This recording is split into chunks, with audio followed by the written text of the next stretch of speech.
Hello po, ako po si Remy Cruz Malyari, taga Santa Maria Macabebe, Pampanga. Nais ko lang pong humingi ng tulong sa ating gobyerno upang ako'y makakuha ng scholarship sa ating gobyerno. Ito po, kasama ko po ngayon ang aking lola. Lola, hi ka muna. Yan.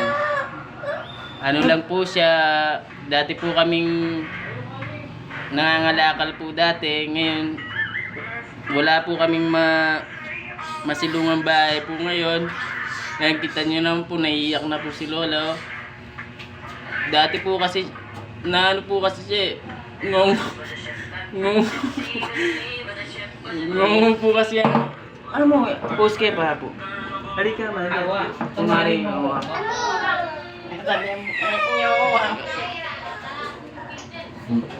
Hello po, ngungo po kasi ang aking lola, kaya nahihirapan po siya magpagsalita pagka ano. Pero po, papatunayan niya po sa inyo na ganito ang aming kalagayan po. Mag-hello po siya sa inyo po. Hello.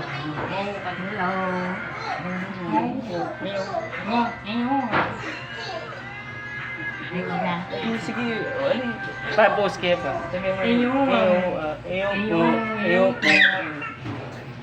Ito po, papatunayan niya po sa inyo na siya po ay may iniindang karamdaman na sa pagsasalita po. Kaya po mag-hello po siya sa inyo.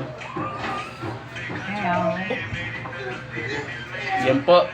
Dati po siyang malakas ang trabaho, tapos po ngayon nanginginig po ang tuhod, pero malakas pa rin po siya kahit na tinataguin niya po yung aking pag-aaral. Kaya po meron siyang gustong sabihin po sa inyo para po makakuha po yung aking scholarship po. Lola, ikaw na po magsabi. Kumay. Post ka mo. Okay. Pinasunay. I-start mo yun pa. Ayan, start ko na. Ako mo. Tabanan niyo ko sa ako. Ako mo. Sakit. Sana makakuha ko ng scholarship.